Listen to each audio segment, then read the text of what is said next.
말씀을 통해서도 우리에게 주시는 은혜가 있을 줄로 믿습니다.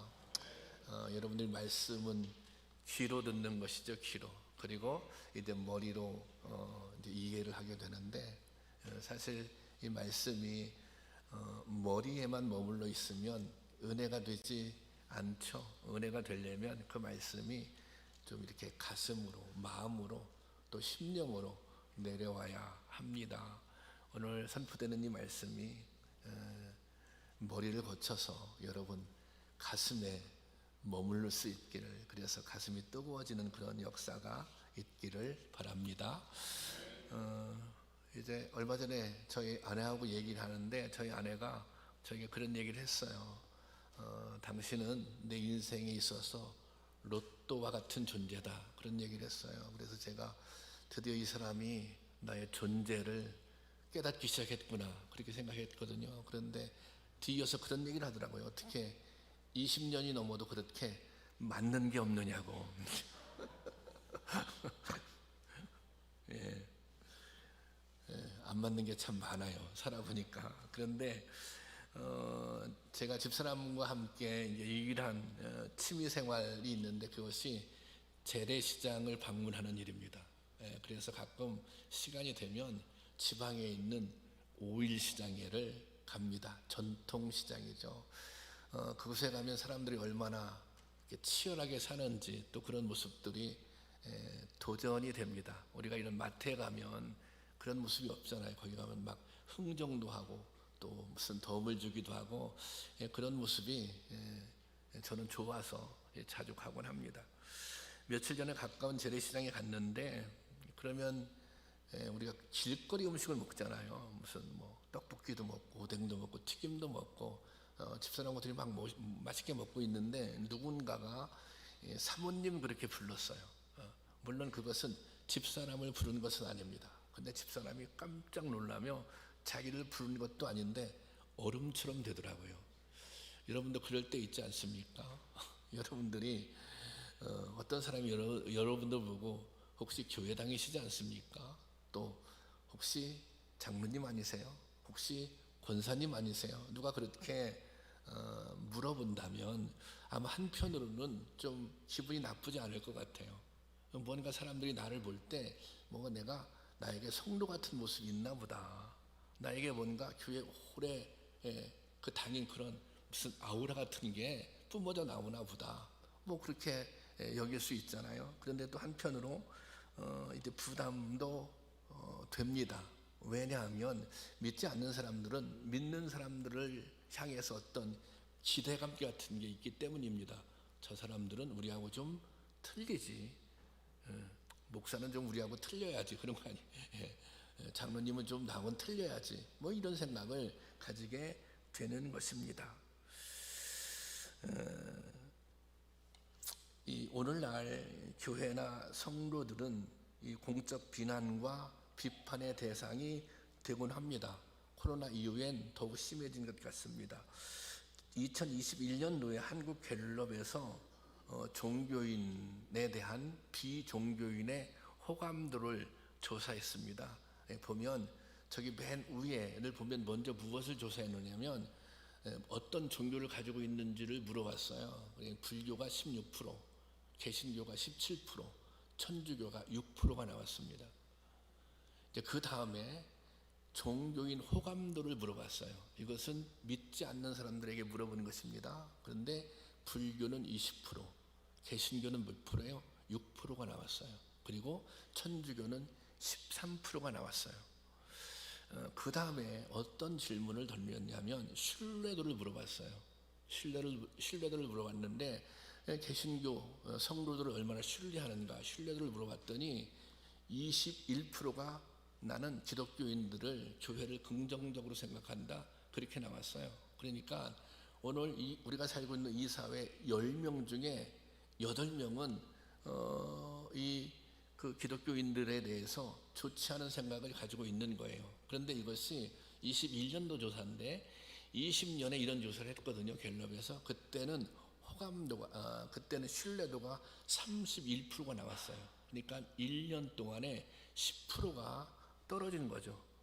그럼 지금 조사한다면 아마 더 신뢰도가 더 떨어졌을 것 같아요. 그런데 또 이런 모습들을 보면서 이런 교회에 대한 또 우리 성도들에 대한 비판적인 시각이 있다고 하는 것은 저는 그렇다고 생각합니다. 그것은 믿지 않는 사람들이 믿음을 가지고 있는 사람들에 대해서 또 교회에 대해서 기대를 가지고 있기 때문입니다. 저 사람들은 우리하고는 좀 다르다. 여기서 다르다라고 하는 것은 우리보다는 더 좀 이기적이지 않아야지 뭐 이런 거죠. 우리보다는 더 좀 정의로워야지, 이런 판단 기준, 이런 기대를 가지고 있다는 것입니다. 그러니까 중요한 것은 그 비난을 우리가 어떻게 받아들이고 또 이 비난을 어떻게 극복해 나갈 것인가, 거기에 있는 것입니다. 사실 따지고 보면 우리가 예수님 가르침대로 열심히 교회가 그렇게 살면 사실은 이런 문제가 발생하지 않겠죠. 예수님이 공생의 사역을 시작하면서 말씀을 가르치자 주님을 믿고 따르는 사람들이 생겨났습니다. 이를테면 이들이 최초의 그리스도인들입니다. 예수님은 이들에게 말씀을 가르쳐 주시죠. 그리스도인은 어떤 사람이며 또 그리스도인이라면 어떤 삶을 살아야 하는지를 가르쳐 주셨습니다.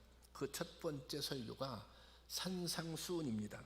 산상수훈에서 예수님은 믿는 사람들이 누리게 되는 새로운 복과 또 세상 속에서 감당해야 할 역할에 대해서 자세히 알려주십니다.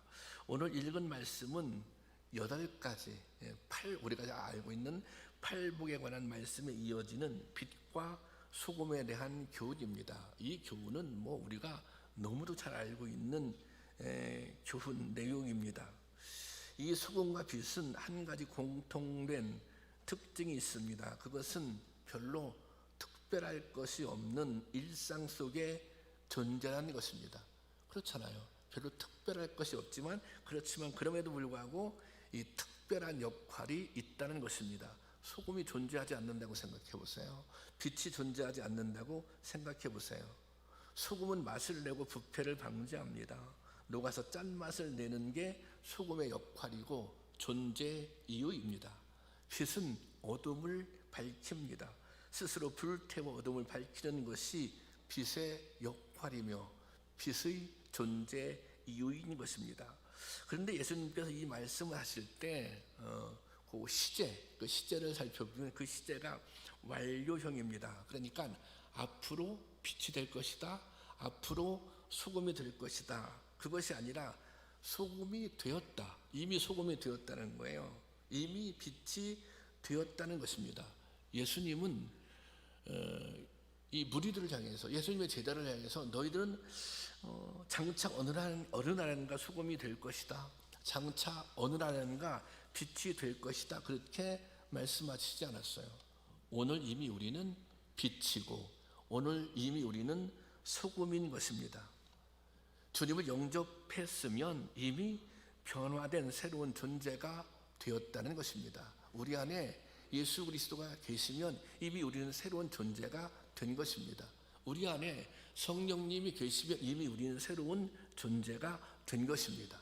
그리고 이것은 구원받은 자의 책임을 강조하고 있는 것입니다. 우리가 은혜를 받았다면, 우리가 하나님의 자녀가 되었다면 거기에 걸맞는 무엇도 있다는 거예요. 책임도 있다는 것입니다. 지금 주어진 자리에서 소금과 빛이 되어야 하는 것이 마땅한 일입니다. 여러분, 세상을 향해 어둠을 밝히고 빛을 비추는 것이 오늘 교회와 성도들의 사명인 것입니다. 그러므로 예수님은 이렇게 말씀하십니다. 14절에 다 같이 보겠습니다. 시작. 너희는 세상의 빛이라. 이것은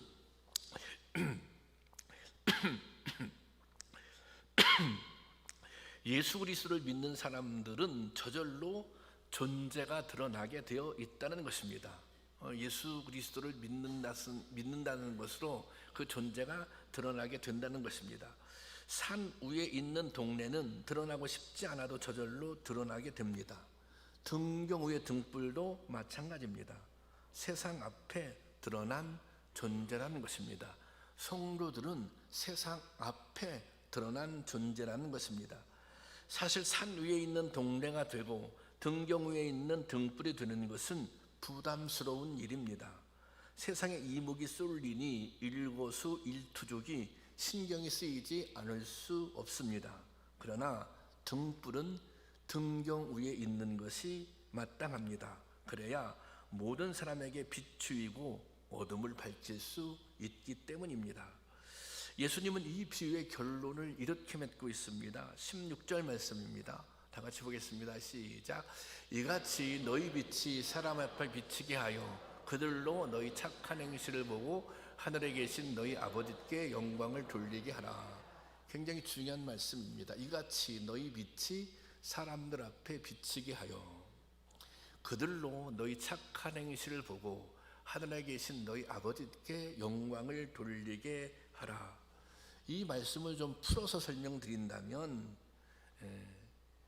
이 우리의 행실을 통해서 먼저 믿은 성도들의 행실을 통해서 세상 사람들이 하나님을 보게 된다는 것입니다. 그러니까 우리를 통해서, 여러분을 통해서 사람들이 우리가 믿는 하나님을 알게 된다는 것입니다. 우리나라와 이스라엘은 혈연을 중시하는 사회입니다. 이 혈연을 중시하는 사회에서 흔히 듣는 질문이 이런 질문이잖아요. 너희 아버지는 누구냐? 이 성경에 보면 아버지를 뜻하는 단어가 이게 바라는, 왜 이름 앞에 바가 붙는 경우가 있잖아요. 바라는 뜻인데, 바요나, 또 우리가 알고 있는 바돌로메, 이것은 바요나, 요나가 아버지라는 거예요. 또 바돌로메, 돌로메가 아버지라는 것입니다.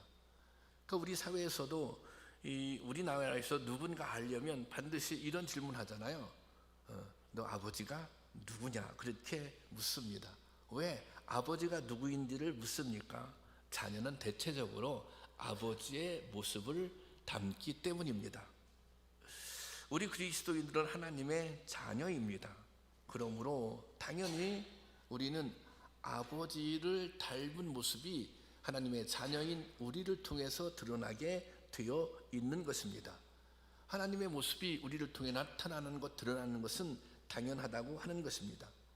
그러니 여러분, 세상은 믿지 않는 사람들은 나를 통해, 먼저 믿는 나를 통해 하나님을 보게 되는 것입니다. 우리가 세상 속에서 소금과 빛으로 존재하면 그 역할을 감당하게 되는 것입니다.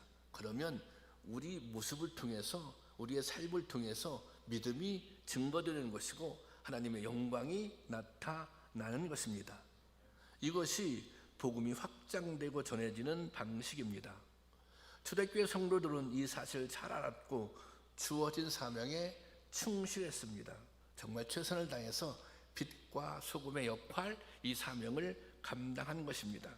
그 노력을 통해 아버지의 영광을 드러냈던 것입니다. 그 결과 교회의 부흥으로 나타나게 된 것입니다. 여러분은 이미 빛과 소금입니다. 우리의 모습을 통해 하나님이 증거되어야 합니다. 우리의 모습을 통해 하나님의 영광이 나타나야 합니다. 그런 은혜가 있기를 주님의 이름으로 축원합니다.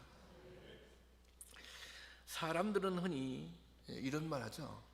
사람 보고 교회 다니나 하나님 보고 교회 다니지. 여러분 이런 말 들어봤죠?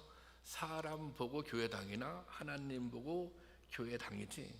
교회에서 사람을 보지 말고 하나님만 보라는 것입니다.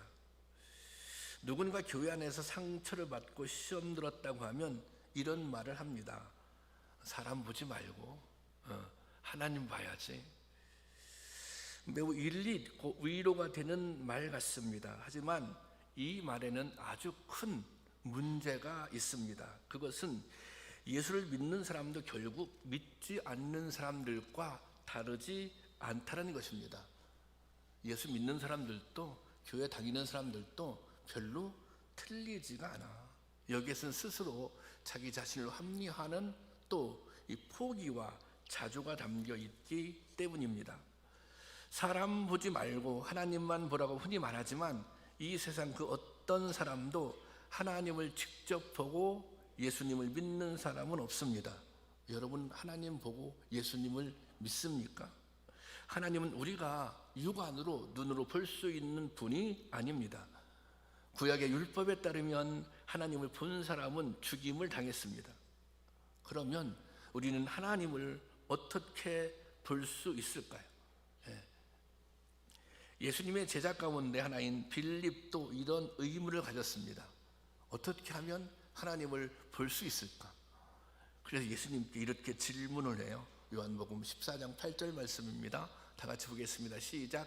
빌립이 이르되 주여 아버지를 우리에게 보여주옵소서. 그리하면 족하겠나이다. 빌립이 주님, 우리에게 아버지를 보여주세요. 우리에게 하나님을 좀 보여주세요. 그러면 제가 족하겠습니다. 이때 예수님이 이렇게 말씀하세요. 요한복음 14장 9절 말씀 제가 볼게요. 나를 본 자는 아버지를 보았거늘. 그렇게 말씀하세요.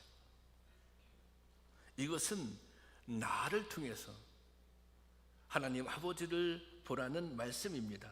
그런데 여기서 보라는 것은 겉모습을 보라는 것이 아닙니다. 하나님의 속성, 하나님의 마음, 하나님의 인격을 보라는 것입니다. 예수님은 자신의 삶을 통해서 하나님을 보여주신 것입니다. 하나님이 어떤 분이신지, 하나님께서 우리를 얼마나 사랑하시는지, 하나님이 원하시는 뜻은 무엇인지를 예수님께서 그의 삶을 통해서 보여주신 것입니다. 스데반은 천국을 향한 진실한 소망을 가진 사람은 어떻게 살고 죽는지를 보여주었습니다. 초대교회 사도들은 성령 안에 감동된 사람들은 어떤 능력과 권세를 갖게 되는지를 그들의 삶으로 보여주었습니다. 초대교회 성도들은 하나님 나라를 이 땅에 이루기 위해 어떻게 헌신하고 어떻게 섬기는지를 보여주었습니다. 신앙이라고 하는 것은 이처럼 믿음의 사람들을 통해 보여지는 것입니다. 믿지 않는 사람들은, 우리가 얘기하는 세상 사람들은 믿는 사람들의 삶을 보고 신앙을 배워가는 것입니다. 그러므로 사람 보고 믿지 말고 하나님만 보라, 이렇게 말하는 것은 무책임한 말입니다. 비겁한 자기 변명인 것입니다. 나를 보라, 우리를 보라, 우리의 믿음을 보라, 우리의 삶을 보라, 그렇게 말할 수 있어야 하는 것입니다. 우리가 솔직하게 말하자면 누구를 보고 교회를 갑니까? 먼저 믿는 성도들을 보고 교회에 가는 것입니다. 목사를 보고 교회에 가는 것입니다. 사람들을 보고 교회에 다니는 것입니다. 물론 이 사람들 때문에 교회를 떠나기도 하는 것입니다. 여러분 그런 경험을 가지고 계신 건 아닙니까? 그래서 교회에 먼저 보인 사람들이 중요합니다. 우리 교회엔 좋은 성도들이 많이 있다, 거기에다가 목사도 좋다, 이런 소문 난다면 아마 많은 사람들이 모이게 될 것입니다. 이것이 부흥의 기본입니다. 우리 교회가 소문이 잘 나면 부흥이 저절로 될 것입니다. 여러분, 우리는 어떤 믿음을 보여주고 있습니까? 우리를 통해 나타나고 증거되는 하나님은, 여러분들을 통해서 나타나고 증거되는 하나님은 어떤 하나님이십니까? 믿지 않는 사람들이 먼저 믿는 우리를 보고 하나님을 믿고 싶다는 생각을 가질 수 있겠습니까? 여러분을 보고, 여러분의 믿음을 보고 믿지 않는 사람들이 하나님을 믿고 싶다는 생각, 그 생각을 가질 수 있겠습니까? 우리가 다니는 교회, 우리가 모이는 예배를 보며 이 교회를 와보고 싶다, 이 예배를 함께 드리고 싶다, 그런 생각을 할 수 있겠습니까? 초대교회 부흥의 비결이 바로 여기에 있었던 것입니다. 사도행전 2장 47절의 말씀인데요, 같이 보겠습니다. 시작. 온 백성에게 칭송을 받으니 주께서 구원받은 사람을 날마다 더하게 하시니라. 이 말의 의미가 무엇입니까? 우리가 잘 알고 있지 않습니까? 교회가 온 백성에게 칭송을 받았다는 거예요. 그것은 교회가 세상 사람들로부터, 믿지 않는 사람들로부터 칭찬을 받았다는 것입니다.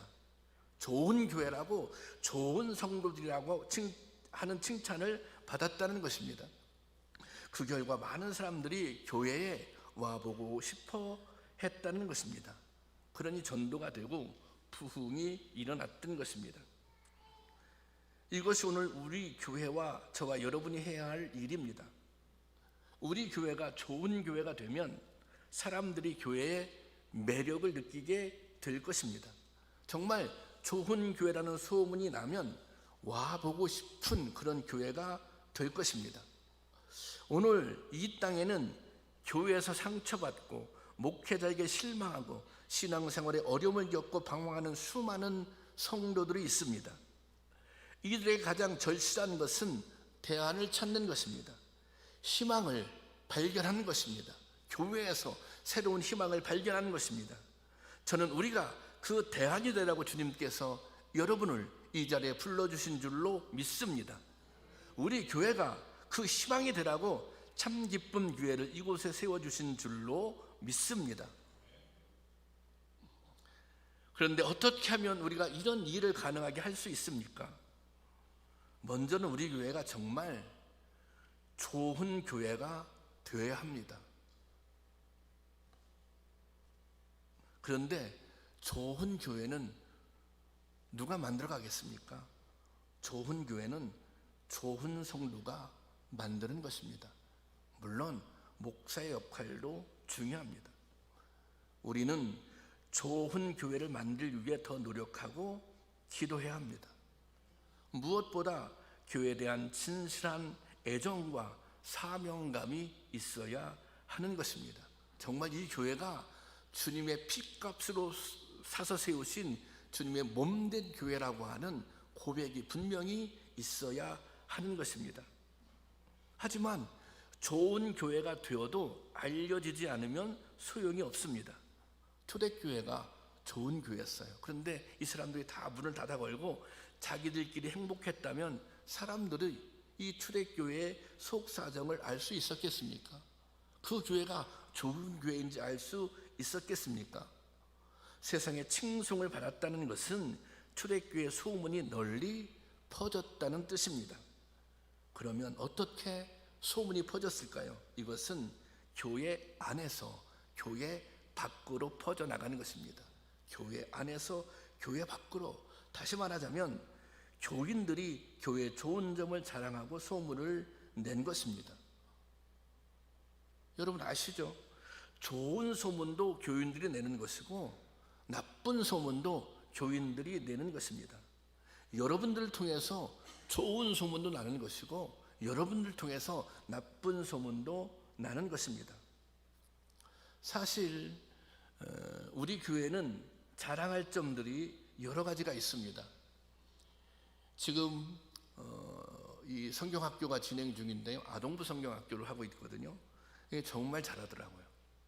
정말 제가 어제 하루 종일 쭉 지켜봤는데 어떻게 이렇게 완벽하게 할 수 있는가 싶을 정도로 제가 칭찬에 좀 인색한 사람인데, 성경학교가 재미만 있으면 안 되거든요. 재미도 있고 또 말씀을 잘 가르쳐야 되잖아요. 말씀도 잘 배우고 또 은혜도 있고, 그런데 이게 모든 것이 다 갖춰져 있어요. 그것을 그만큼 열심히 준비했기 때문입니다. 또 여러분 찬양대의 찬양을 들어보셨지만 우리 찬양대의 찬양이 얼마나 은혜스럽습니까? 또 우리 교회는 열정 있는 젊은 친구들도 있습니다. 지금 다른 교회 그 목사님들을 만나보면 코로나 이후로 가장 이렇게 심각하게 느껴지는 것 중에 하나가 주방에서 봉사하려고 하는 분들이 없다는 거예요. 주방에서. 그런데 지금 우리 교회 여선교회 같은 경우는 지금 너무 많은 분들이 모여서 봉사를 하려고 그래가지고 이게 주방이 뒤죽을 지경입니다. 이게 다음부터 할 때는 이렇게 조를 편성해서 그렇게 교대로 해야 될 것 같아요. 저는 이것도 굉장히 자랑할 만한 일이라고 생각합니다. 물론 더 좋아져야 할 부분도 있습니다. 하지만 중요한 것은 우리가 더 좋아지려고 노력하고 있다는 사실입니다. 우리는 더 좋은 공동체와 더 좋은 그리스도인 되고자 하는 열망을 가지고 있습니다. 저는 이런 열망이 있는 것이 우리가 가지고 있는 가능성이라고 생각합니다. 우리가 좋은 교회를 만들기 위해서는 여러분들 성도님들에게는 성도님들의 몫이 있는 것이고, 또 목회자인 저에게는 저의 몫이 있는 것입니다. 제가 이 말씀을 준비하면서 이런 생각이 들었어요. 우리 교회 성도님들은 안재영 목사에 대해서 어떤 생각을 가지고 있을까? 정말 나는 성도님들의 눈에 비춰질 때 자랑할 만한 것이 있는 그런 목사인가? 이제 그런 생각을 한번 해 보았습니다. 제가 얼마 전에 어느 분과 이렇게 대화를 하게 됐어요. 근데 이제 그분께서 어느 이렇게 부흥하고 있는 교회에 대해서 말씀을 해주셨어요. 근데 그 교회 성도님들이 이 목사님을 아주 자랑스럽게 생각한다는 거예요. 그래서 그 목사님을 자랑스럽게 생각하는 그런 성도님들의 마음이 그 교회의 부흥의 원동력이 됐다는 거예요.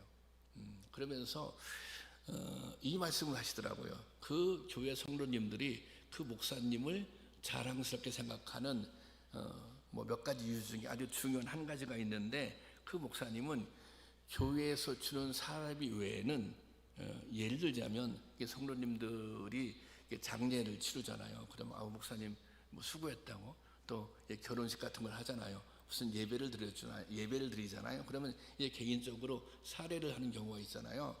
그 목사님은 그런 사례를 전혀 받지 않는다는 거예요. 성도님들이 그거를 좋아하고 그거를 굉장히 자랑스럽게 생각하더라. 그리고 그것이 이게 교회 부흥의 원동력이 된 거다. 뭐 그런 말씀을 하시더라고요. 그 말씀을 듣고 제가 아주 귀가 솔깃했어요. 왜냐하면 그것은 내가 잘할 수 있는데, 그것은 그런 생각이 들었어요. 제가 창립 오래된 일이지만, 오래전의 일이지만 창립부에 처음 부임하고 첫 명절을 세게 됐어요. 근데 이제 대체적으로 명절 때 이제 목회자들에게 그 명절날 이런 그 이제 보너스처럼 상여금 같은 거를 주잖아요. 이제 장로님이 지금은 뭐 저희 교회에서 이제 계시지는 않는데 지금 나가서 목회하고 계시는데, 그 장로님이 명절날 찾아오셨어요. 찾아왔는데 뭐 이런 그 뭐 고기 무슨 과일 뭐 이런 것을 굉장히 막 뭐 이렇게 큰 박스에 하나 가득 사가지고 오신 거예요. 그러면서 저에게 이런 말씀을 하시더라고요. 목사님, 죄송한데 저희 교회에서는 목사님에게 사례비 외에 그 명절날 상여금도 이게 이 현금으로 그렇게 드리는 것은 아니라고 그렇게 저희들은 생각한다. 그것이 이 목사님을 오히려 망치는 일이라고 생각하기 때문에 저희는 그렇게 하지 않는다. 그렇게 저에게 이제 얘기를 하더라고요. 근데 그러면서 이 얘기를 해주셨어요. 또 저희 교회는 제가 아까 말씀드렸던 것처럼 사례비 외에 다른 목사님이 어떤 수고로 해서 이 성도들이 개별적으로 뭐 인사하는 것은 없을 것이다. 저희가 그렇게 좀 이렇게 그 결이 비슷하게 그렇게 생각을 모았다. 이제 그렇게 이제 말씀을 해주셨어요. 근데 저 그거 굉장히 좋게 받아들였습니다. 물론 막 명절날 뭘 사갖고는 건 좀 그런데 사실은 그렇지만 목사님은 사례비를 받으면 다른 성도들의 개인적인 사례는 안 받는 것이 당연하다. 그것은 저는 그게 옳다고 생각했어요. 저는 그것은 장로님 잘한 결정이다라고 생각을 했어요. 그리고 저 이런 거 인정하지 않습니다. 목사한테 잘해야 복 받는다. 저 그거 옳은 말이라고 생각하지 않아요. 물론 목회자가 말씀을 전하는 사람이니 관계를 잘 맺을 필요는 있겠죠. 그것은 바른 가르침이 아닙니다. 저는 그렇게 목회를 해왔어요. 그런데 시간이 지나면서 성도님들 가운데도 이렇게 이제 인사를 하시는 분이 있는 거예요. 그리고 또 새로 오시는 분들이 있으니까 뭐 결혼했다고 또 장례를 치렀다고 인사를 하시는 분이 있는 거예요. 제가 이렇게 안 하셔도 된다고. 그래도 뭐 하시면 제가 거기서 그거 갖고 신경이 할 수도 없는 일이고, 사실 제가 돈을 밝히는 목사는 아니지만 돈을 싫어하는 사람은 아닙니다. 그런데 제가 그것을 받으면서 마음이 즐거웠는가, 마음이 편했는가? 별로 즐겁지 않았어요. 불편했어요, 조금씩. 때로는 뭔가 이게 받는 손이 부끄럽기도 하고. 그래서 이 참 말씀 잘하셨다. 차주에 내 이거 공개적으로 얘기해야 되겠다. 여러분, 저한테 개인적으로 사례 절대 할 필요 없습니다. 또 교회에서 사례비 받으니 그거 하실 필요 없어요. 물론 뭐 마음도 담기고 생각이 있는 거 아니, 그런 마음이 담겨져 있는 거 아는데, 그런데 저는 저에게 필요한 것은 그런 사례가 아닙니다. 저를 담임 목사로서 얼마나 신뢰하고 있는가, 얼마나 저를 좀 존중해 주는가, 이것이 중요한 것이지, 저는 그거면 충분하다. 그래서 앞으로 개인적으로 제가 어떤 경우에도 저한테 사례는 안 하셔도 된다. 그런데 한 가지는 제가 말씀드리고 싶다. 그 대신에 여러분들이 저를 좀 괜찮은 목사라고, 무슨 막 자랑까지 하고 다니지 않아도 좀 괜찮은 목사라고, 그렇게 그 정도는 좀 소문 좀 내달라, 이런 당부는 드리고 싶습니다. 제가 이 얘기를 하면서 제가 생각해 보니까, 제가 이게 한 번 제가 정말 그때 그 장로님 얘기를 듣고, 제가 어떤 경우에도 내가 이 돈의 문제 때문에, 물질의 문제 때문에 성도들에게 상처를 안 주겠다, 이런 마음이 있었어요. 제가 뭘 요구해 본 적이 없어요, 사실은. 성도님들에게나 교회 특별한 경우에 그것은 제 개인적인 요구가 아니라 뭐 장로님들하고 상의한 상태에서 뭘 결정을 했지. 근데 제가 요구했던 적이 있더라고요. 요구했던 적이 몇 개 보니까, 제가 여기 이제 박은천 선생이 있는데, 제가 박은천 선생이 취직이 딱 됐어요. 너무 기분이 좋은 거예요. 그래서 내가 얘기했어요. 야, 너 취직됐으니 나한테 꼭 밥 한 끼 사라. 근데 유일하게 밥 한 끼 얻어먹었어요. 문하은이라고 하는 청년이 있어. 문하은, 대학교 4학년이거든요. 걔도 여차여차해서 뭐 학교도 옮기고 그러면서 이제 올해 대학을 졸업해. 내가 물어봤어. 너 대학교 졸업하면 취직은 어떻게 되냐? 그게 바로 취직이 된다고 하더라고요. 야, 그럼 너도 취직하면 나한테 밥 한 끼 사야 된다. 밥을 사는데, 내가 그랬어요. 소고기를 사달라고 내가. 근데 꼭 소고기 얻어먹을 거예요. 꼭 대접받으려고 그래요.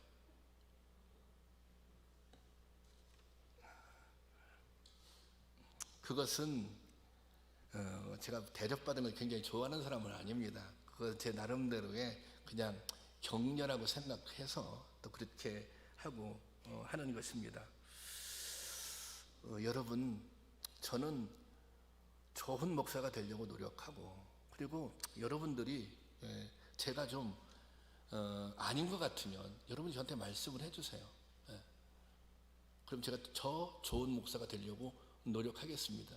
이거 제가 입에 발린 말 하는 거 아닙니다. 그리고 여러분들도 여러분 스스로 더 좋은 성도가 되려고 노력하세요. 그리고 정말 좋은 교회는 여러분들이 만드는 것입니다. 여러분들이 좋은 교회를 만들려고 노력하고 애쓰세요. 그리고 우리 교회는 이미 여러분들이 자랑할 만한 내용들이 많은 좋은 교회입니다. 그러니 그것들은 좀 알리고 자랑도 할 수 있기를 바랍니다. 이 초대교회는 하나님 나라가 어떤 곳인지, 복음의 능력이 무엇인지 그들의 삶을 통해서 보여주었던 것입니다. 이것이 먼저 은혜 받고 구원을 얻은 성도들의 역할입니다.